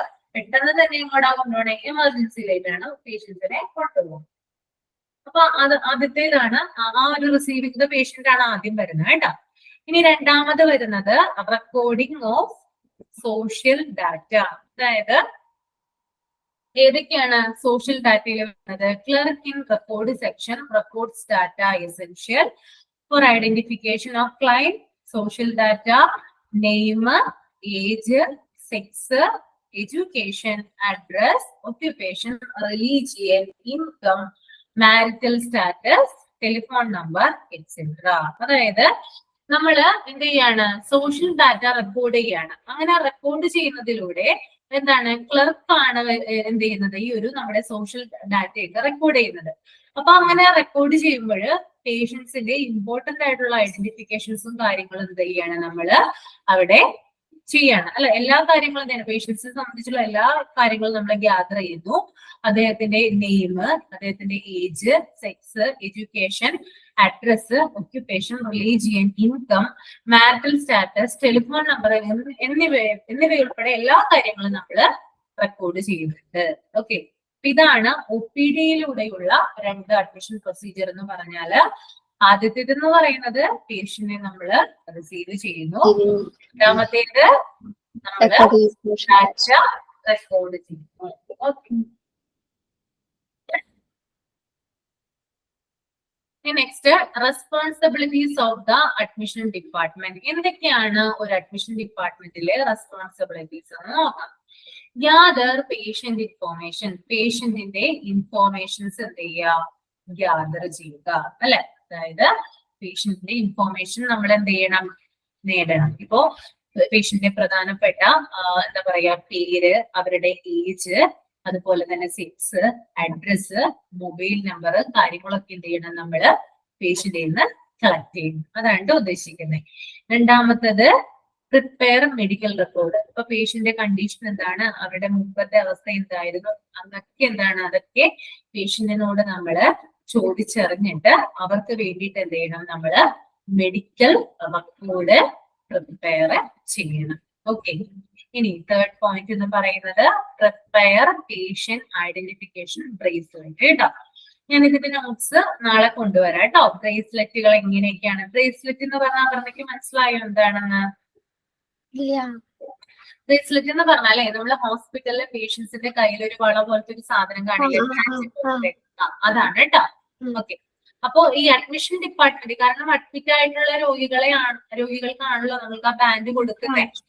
അപ്പോ അഡ്മിഷൻ ഡിപ്പാർട്ട്മെന്റിന്റെ റെസ്പോൺസിബിലിറ്റി ആണത് ഈ ബ്രേസ്ലെറ്റുകളൊക്കെ എന്ത് ചെയ്യണം, പ്രിപ്പയർ ചെയ്യേണ്ടത് കേട്ടോ. അപ്പോ പലതരത്തിലുള്ള ബ്രേസ്ലെറ്റുകൾ ഉണ്ട്. അതിന്റെ നോട്ട്സ് ഞാൻ നാളെ പറഞ്ഞുതരാം കേട്ടോ. പല കളറുകൾ ഉണ്ട്. അത് ഏതൊക്കെ പേഷ്യൻസിനാണ് അവർ കൊടുക്കുന്നത് നമുക്ക് നോക്കാം നാളെ. ഓക്കെ, അപ്പൊ നാളെ പറഞ്ഞവരില്ലേ? ഓക്കെ, അപ്പൊ prepare patient identification bracelet prepare ചെയ്യുക. പിന്നെ കൺസെന്റ് ഫോം സൈൻഡ്, അതായത് ചില കൺസെന്റ് ഫോമും കാര്യങ്ങളൊക്കെ ഉണ്ട്. ഇപ്പൊ പേഷ്യന്റിനെ നമ്മൾ അഡ്മിറ്റ് ചെയ്യുമ്പോഴെന്താണ് അവരുടെ കാര്യങ്ങൾ, എന്തെങ്കിലും കാര്യങ്ങൾക്കൊക്കെ തന്നെ എന്തെങ്കിലും സംഭവിച്ചു കഴിഞ്ഞാൽ ഹോസ്പിറ്റലിലെ ഭാഗത്തുനിന്ന് ഉത്തരവാദിത്തമില്ല. പേഷ്യന്റ് മിസ്സാവുകയാണ് അല്ലെങ്കിൽ എന്താണ് പേഷ്യന്റ് എന്തെങ്കിലും സംഭവിക്കുകയാണെങ്കിലൊക്കെ എന്താണ് നമ്മൾ എന്താണ് അതിന് മുമ്പായിട്ട് പേഷ്യന്റിന്റെ ഫാമിലിയുടെ സൈഡിൽ നിന്ന് കൺസെന്റ് മേടിക്കാറുണ്ട്. അപ്പോ അങ്ങനെയുള്ള കൺസെന്റ് ഫോമുകളും കാര്യങ്ങളും എന്ത് ചെയ്യണം, നമ്മള് സൈൻ ചെയ്യിപ്പിക്കണം. ഓക്കെ. ഇനി ഇനീഷ്യൽ ഓർഡേഴ്സ് ഒബ്റ്റെയിൻഡ്, അതായത് ഇനീഷ്യൽ ആയിട്ടുള്ള, അതായത് ഇപ്പോ ഡോക്ടേഴ്സിന്റെ കൺസൾട്ടന്റ്മാരുടെ കയ്യിൽ നിന്ന് നമ്മൾ ഓർഡറുകൾ നേടണം. ഇപ്പൊ ഓരോന്ന് നമ്മൾക്ക് ഇപ്പൊ അഡ്മിഷൻ ഡിപ്പാർട്ട്മെന്റിൽ പല കാര്യങ്ങളും ചെയ്യുന്നുണ്ടാവും. അവിടെ ഒരു ജോലിക്ക് നമ്മൾ നിന്ന് കഴിഞ്ഞാല് അപ്പൊ അതിനകത്ത് ആദ്യം വേണ്ടതെന്ന് പറഞ്ഞാൽ എല്ലാത്തിനും എന്ത് ചെയ്യണം, നമുക്ക് ഡോക്ടർമാരുടെ ഓർഡർ വേണം അല്ലെ. അതനുസരിച്ചിട്ടല്ലേ നമുക്ക് രോഗികളിൽ കാര്യങ്ങൾ ചെയ്യാനായിട്ട് സാധിക്കുള്ളൂ അല്ലേ. അപ്പോ നമ്മൾ എന്ത് ചെയ്യണം, ഡോക്ടർമാരുടെ ഓർഡറുകൾ നേടണം. പിന്നെ അതുപോലെ തന്നെ എന്തെങ്കിലും കാര്യങ്ങളൊക്കെ ഉണ്ടെങ്കിൽ നമ്മള് വാർഡ് നേഴ്സിനെ ഇൻഫോം ചെയ്യണം. ഓക്കെ. അതായത് വാർഡ് നേഴ്സ് എന്ന് പറയുന്നത് അവിടെ ഡ്യൂട്ടിയിലുള്ള ഒരു നേഴ്സാണ്. അവരെന്ത് ചെയ്യണം, നമ്മള് കാര്യങ്ങള് അവരെ കൊണ്ട് എന്ത് ചെയ്യണം, അവരെ കൊണ്ട് നമ്മള് എന്തെങ്കിലും കാര്യങ്ങളൊക്കെ ഇൻഫോർമേഷൻസോ കാര്യങ്ങളൊക്കെ പറയാനുണ്ടെങ്കിൽ എന്ത് ചെയ്യണം, അത് നമ്മള് പറയണം. ഓക്കെ. ഇനി അടുത്തത് issue the visitors pass at the time of admission. അതുപോലെ തന്നെ അഡ്മിഷന്റെ സമയത്ത് ഇപ്പൊ നമുക്കൊക്കെ അറിയാം, നമ്മളൊക്കെ ഹോസ്പിറ്റലിൽ അഡ്മിറ്റ് ആയിരിക്കുന്ന സമയത്ത് നമ്മൾക്ക് ഒരു പാസ് തരും. അപ്പൊ പറഞ്ഞൊക്കെ തന്നിട്ടുണ്ട് ആരെങ്കിലും പാസ് അഡ്മിറ്റ് ചെയ്തിരിക്കുന്ന സമയത്ത്? ഉണ്ടോ? എന്തിനു വേണ്ടിയിട്ടാ തന്നെ, അതായത് നമ്മൾക്ക് എന്താണ് നമ്മുടെ വിസിറ്റേഴ്സും ആരെങ്കിലും ഒക്കെ ഉണ്ടെങ്കിൽ എന്താണ് അവര് എന്താണ് വരാൻ വേണ്ടിയിട്ട്, അല്ലെങ്കിൽ എന്താണ് അവർക്ക് എന്താണ് ടൈമും കാര്യങ്ങളൊക്കെ വിസിറ്റിംഗ് ടൈം ഉണ്ടാവില്ല. ഇത്ര ടൈമിലാണ് നമുക്ക് ഹോസ്പിറ്റലിൽ വിസിറ്റിംഗ് അവർ ഉള്ളൂ. അപ്പൊ ആ സമയത്തൊക്കെ എന്താണ് അവർക്ക് വരാൻ വേണ്ടിയിട്ടൊക്കെയാണ് അത് ചെയ്യുന്നത്, ഇഷ്യൂ ചെയ്യുന്നത് കേട്ടോ. The last one, a minimum deposit amount is advised by the admission desk staff to be deposited at accounts cash counter. They will also draw out an estimate and guide you for selecting the relevant category of room. This amount varies depending upon the area, ward in which patient is being admitted. The advance shall be adjusted against the final bill at the time of discharge. Those seeking the cashless route would have to visit the insurance desk, TPA desk, for the hospitalization of the patient. അപ്പോ ഇതിനകത്ത് പറയുന്നത് നമ്മൾ admit ചെയ്യുന്നതിന് മുമ്പായിട്ട് എന്താണ്, ഒരു minimum deposit amount നമ്മള് front desk ഓഫീസിൽ നമ്മൾ അടച്ചിരിക്കണം, ക്യാഷ് കൗണ്ടറിൽ നമ്മൾ ഡെപ്പോസിറ്റ് ചെയ്യണം. ഓക്കെ. ഇപ്പൊ ഒരു ഫോർ എക്സാമ്പിൾ പറയുകയാണെങ്കിൽ 1000 രൂപയാണ് നമുക്കൊരു ബില്ല് വരികയാണെങ്കിൽ ഒരു 200 രൂപയെങ്കിലും എന്ത് ചെയ്യണം, നമ്മള് അടച്ചിരിക്കണം എന്ന് പറയുന്നുണ്ട്. They will also draw out an estimate and guide you for selecting the relevant category of room. അപ്പൊ അതനുസരിച്ചിട്ട് എന്താണ് നമ്മൾക്ക് അവരെന്ത് ചെയ്യും, നമുക്ക് റൂം പ്രൊവൈഡ് ചെയ്യും. ഓക്കെ. ഇനി ഈ എമൗണ്ട്, അതായത് നമ്മൾ അടച്ചിരിക്കുന്നത് ഇപ്പൊ 1000 രൂപയുടെ ബില്ലാണ് നമ്മുടെ കയ്യിൽ നമുക്കായിട്ട് തരുന്നതെങ്കിൽ 200 രൂപ എന്ന് പറയുന്നത് എന്താക്കും അവര് ഫൈനൽ ബില്ലില് അഡ്ജസ്റ്റ് ചെയ്യും. അപ്പൊ നമുക്ക് എത്ര രൂപ ബാക്കി അടച്ചാൽ മതി 1000 രൂപയ്ക്ക്? 800 രൂപ അടച്ചാൽ മതി. അപ്പൊ ഡിസ്ചാർജ് സമയത്ത് എന്ത് ചെയ്യും, നമുക്ക് ഫൈനൽ ബില്ലില് ഇത് അവര് ഉൾപ്പെടുത്തും. Those seeking the cashless route would have to visit the insurance desk, TPA desk, for the hospitalization of the patient. ഇനി ക്യാഷ് ഇല്ലാത്ത പേഷ്യന്റ് അല്ലെങ്കിൽ ഇൻഷുറൻസ് ഉള്ള പേഷ്യന്റ് ആണെങ്കിൽ നമ്മൾ എന്ത് ചെയ്യണ്ട, നേരിട്ട് നമ്മള് ക്യാഷ് അടയ്ക്കേണ്ട ആവശ്യകത വരുന്നില്ല. ഓക്കെ. അപ്പോ ഇതാണ് എന്താ പറയുന്നത്, ഒരു റെസ്പോൺസിബിലിറ്റി, അഡ്മിഷൻ ഡിപ്പാർട്ട്മെന്റിന്റെ റെസ്പോൺസിബിലിറ്റീസ് എന്ന് പറയുന്നത് ഇത്രയും കാര്യങ്ങളാണ് കേട്ടോ. ഓക്കെ. ജസ്റ്റ് അപ്പുറത്തേക്ക് ഒന്ന് വായിക്കൂ കേട്ടോ. അഡ്മിഷൻ പ്രൊസീജിയർ അല്ല, ഇതല്ലേ തുടങ്ങിയ, ഇത് വായിച്ചായിരുന്നു നമ്മളില്ലല്ലോ. ടൈപ്സ് ഓഫ് അഡ്മിഷൻ അത് തുടങ്ങി ഇപ്പൊ വരെയുള്ളൂ, അത് വായിച്ചു പോകും കേട്ടോ.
മാം എന്താ ഈ TPA ഡെസ്ക്? TPA ഞാൻ പറഞ്ഞുതരാം കേട്ടോ, നാളെ പറഞ്ഞുതരാം കേട്ടോ.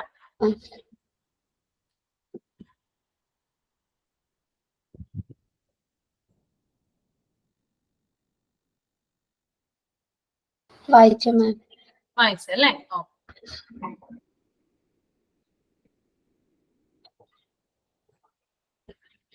പിന്നെ നമുക്ക് എങ്ങനെയാണ് മെഡിക്കൽ എക്സാമിനേഷൻ OPD നടത്താൻ നോക്കുക കേട്ടോ. അഡ്മിറ്റ് ആയിട്ട് വരുന്ന പേഷ്യൻസിന്റെ മെഡിക്കൽ എക്സാമിനേഷൻ എങ്ങനെയാണ് നടത്തുന്നത് നോക്കാം.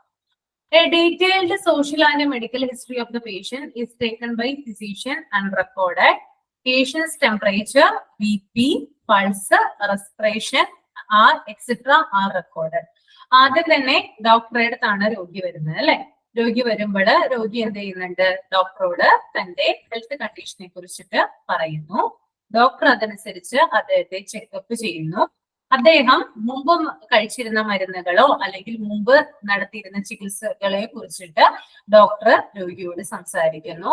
അത് അദ്ദേഹം പറയുന്നതിനനുസരിച്ച് അദ്ദേഹത്തിന്റെ കാര്യങ്ങള് ഡോക്ടർ എന്ത് ചെയ്യുന്നു, അദ്ദേഹത്തിന് രോഗിയുടെ ഫയലില് രേഖപ്പെടുത്തി വെക്കുന്നു. അങ്ങനെ തന്നെയല്ലേ നമ്മളായാലും എന്താണ്, ഡോക്ടറെ കാണുമ്പോൾ നമ്മൾ ഇന്ന മരുന്ന് മുമ്പ് കഴിച്ചിട്ടുണ്ടായിരുന്നു, നമുക്ക് ഇതാണ് സിറ്റുവേഷൻ എന്നൊക്കെ പറയുമ്പോൾ എന്ത് ചെയ്യും, അദ്ദേഹം എന്ത് ചെയ്യും, ഒരു ചീട്ടില് ആ കാര്യങ്ങളൊക്കെ എഴുതുക അല്ലെ. അപ്പൊ എന്തൊക്കെയാണ്, അപ്പൊ കാര്യങ്ങളൊക്കെ എഴുതിയതിന് ശേഷം പേഷ്യന്റിന്റെ ടെമ്പറേച്ചർ നോക്കുന്നു അല്ലെ. അതായത് വായിൽ ഒരു സാധനം വെച്ചിട്ട് എന്ത് ചെയ്യുന്നു, അല്ലെങ്കിൽ കക്ഷത്തിൽ എന്ത് വെച്ച് ഒരു ഇത് വെച്ചിട്ട് അതിനെന്താ പറയാ പറഞ്ഞ അത് സംഭവത്തിന് എന്താ പറയാ നമ്മള്? ടെലസ്കോപ്പ് അല്ല മോളെ, ടെലസ്കോപ്പ് അല്ല. ഓക്കെ, അത് വെച്ചിട്ട് ടെമ്പറേച്ചർ നോക്കുന്നുണ്ട്, പിന്നെ BP നോക്കുന്നുണ്ട്, ബ്ലഡ് പ്രഷർ നോക്കുന്നുണ്ട് അല്ലെ. അല്ലെ വെച്ചിട്ട് എന്ത് ചെയ്യും അല്ലെ.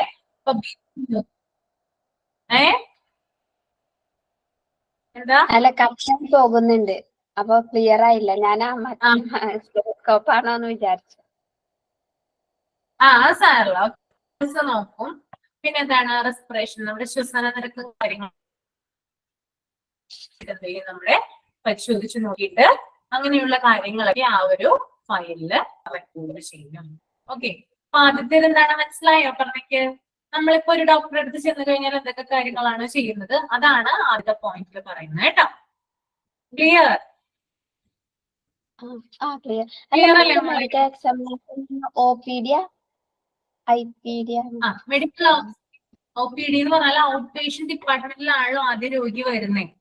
അത് കഴിഞ്ഞിട്ടല്ലേ ഇൻപേഷ്യന്റ് ഡിപ്പാർട്ട്മെന്റിലേക്ക് ആക്കുള്ളൂ. ഓക്കെ, ആദ്യം രോഗി അഡ്മിറ്റ് ആവുന്നതിന് മുമ്പ് ഡോക്ടറെ കാണുന്നതാണ് ഔട്ട് പേഷ്യന്റ് ഡിപ്പാർട്ട്മെന്റ് കേട്ടോ. ഔട്ട് പേഷ്യന്റ് ഡിപ്പാർട്ട്മെന്റിൽ നിന്ന് ഡോക്ടറെ കണ്ടു കഴിഞ്ഞതിന് ശേഷമാണ് അദ്ദേഹത്തെ എങ്ങോട്ട് മാറ്റുന്നത്, ഇൻപേഷ്യന്റ് ഡിപ്പാർട്ട്മെന്റിലേക്ക് മാറ്റും. ഇനി next point, the necessary investigations such as X-ray, lab test is done to diagnose the disease and prescribe treatment. ഇനി എന്ത് ചെയ്യും, ഈ രോഗി ഈ ഡോക്ടർ രോഗിയെ പരിശോധിച്ചതിന് ശേഷം ചിലപ്പോ ടെസ്റ്റുകൾ ആവശ്യമായിട്ട് വന്നേക്കാം, ചിലപ്പോ X-ray എടുക്കേണ്ട ആവശ്യം ഉണ്ടായേക്കാം, അല്ലെങ്കിൽ ബ്ലഡ് ടെസ്റ്റ് എടുക്കേണ്ട ആവശ്യം വന്നേക്കാം. അതൊക്കെ എന്താണ് ചെയ്ത് കഴിഞ്ഞതിന് ശേഷം രോഗം എന്താണെന്ന് തിരിച്ചറിഞ്ഞിട്ട് ഇപ്പൊ X-rayയോ അല്ലെങ്കിൽ ബ്ലഡ് ടെസ്റ്റിന്റെ റിസൾട്ടോ നോക്കിയിട്ട് രോഗം തിരിച്ചറിഞ്ഞതിന് ശേഷമാണ് ഡോക്ടർ ട്രീറ്റ്മെന്റ് നിർദ്ദേശിക്കുന്നത്. ഓക്കെ, അതാണ് രണ്ടാമത്തെ പോയിന്റ് കേട്ടോ. അപ്പൊ എന്താണ്, ഡോക്ടർക്ക് മനസ്സിലാവുകയാണ് ഇദ്ദേഹത്തിന് എന്താണ് കുറച്ച് പ്രോബ്ലം ഉണ്ട്, ഇവിടെ അദ്ദേഹത്തെ അക്കോമഡേറ്റ് ചെയ്താൽ മാത്രമേ അദ്ദേഹത്തിന് എന്ത് ചെയ്യാൻ പറ്റുള്ളൂ, നോർമൽ ലൈഫിലേക്ക് തിരിച്ചു കൊണ്ടുവരാൻ പറ്റുള്ളൂ എന്ന് ഡോക്ടർക്ക് തോന്നുകയാണെങ്കിൽ ഡോക്ടർ എന്ത് ചെയ്യും, അഡ്മിറ്റ് ചെയ്യും. ഓക്കെ, ഇനി next point, those who are admitted to hospital for further investigations and treatment to the concerned ward on the advice of the treating doctor. The ward is designed by the staff at the admission desk and entered the case sheet. അതായത് ഹോസ്പിറ്റലിൽ എന്താണ്, രോഗി എന്താണ് ഡോക്ടറുടെ നിർദ്ദേശപ്രകാരം admit ആവുകയാണ്. ഒന്നില്ലെങ്കിൽ എന്താണ് ഇൻവെസ്റ്റിഗേഷന്റെ ഭാഗമായിട്ടോ അല്ലെങ്കിൽ ട്രീറ്റ്മെന്റിന്റെ ഭാഗമായിട്ടോ എന്താണ് ഡോക്ടർ രോഗി അവിടെ അഡ്മിറ്റ് ചെയ്യുന്നു. അതിനുശേഷം ബന്ധപ്പെട്ട വാർഡിലെ നഴ്സ് എന്താ ചെയ്യുന്നേ അല്ലെങ്കിൽ സ്റ്റാഫ് എന്താ ചെയ്യണേ, അദ്ദേഹത്തിന് എന്താണ് ഈ രോഗിയുടെ കേസ് ഷീറ്റുമായിട്ട് അദ്ദേഹത്തെ അഡ്മിഷൻ വാർഡിലേക്ക് എന്താണോ അദ്ദേഹത്തെ ഏതാണോ അദ്ദേഹം കിടക്കുന്ന ആ ഒരു വാർഡ് അവിടെ എന്ത് ചെയ്യുന്നു, കൊണ്ടുചെന്ന് ആക്കുന്നത്. അങ്ങനെയാണ് ഒരു പേഷ്യന്റിന്റെ അഡ്മിഷൻ പ്രൊസീജിയർ അവിടെ ക്ലോസ് ആവുന്നത് കേട്ടോ. ആദ്യം ഡോക്ടറെ കാണുന്നു, അദ്ദേഹത്തോട് വിവരങ്ങൾ പറയുന്നു, അദ്ദേഹം MRIക്കോ അല്ലെങ്കിൽ എന്താണ് സ്കാനോ എക്സ്റേക്കോ സജസ്റ്റ് ചെയ്യുന്നു. അതിലെ റിപ്പോർട്ട് കണ്ടിട്ട് അദ്ദേഹം അഡ്മിഷൻ തീരുമാനിക്കുന്നു. തുടർന്ന് ഈ ഹോസ്പിറ്റലിലെ ഫ്രണ്ട് ഓഫീസിൽ നിൽക്കുന്ന ആ ഒരു നേഴ്സ്, അഡ്മിഷൻ സ്റ്റാഫ് എന്ത് ചെയ്യുന്നു, രോഗിയെ അതത് അഡ്മിഷൻ വാർഡിലേക്ക് ഷിഫ്റ്റ് ചെയ്യുന്നു, രോഗിയെ അവിടെ അക്കോമഡേറ്റ് ചെയ്യുന്നു. ഓക്കെ, ഇത്രയും കാര്യങ്ങൾ ക്ലിയർ ആയോ? അപർണ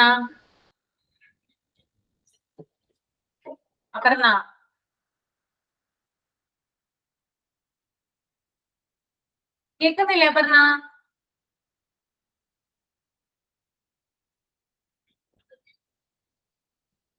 ഓക്കെ, പോയോ?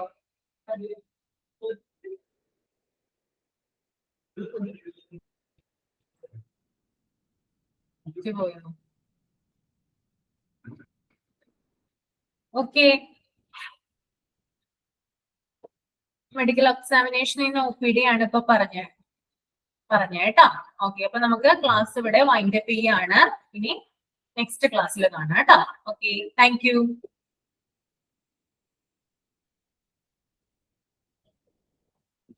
ഓക്കെ, അപർണ വന്നോ? ഓക്കെ, മോളിത് കേട്ടില്ലേ? മെഡിക്കൽ എക്സാമിനേഷൻ കേട്ടോ? കേട്ടു മനസ്സിലായി മാം. മനസ്സിലായല്ലേ? ഓക്കെ, അപ്പൊ നമുക്ക് ഇനി നാളത്തെ ക്ലാസ്സിൽ കാണാം കേട്ടോ. ഇത്രയും വരെ കേട്ടോ. ഓക്കെ, താങ്ക് യു മോളെ അപർണ. ശരി മാം. ഓക്കെ.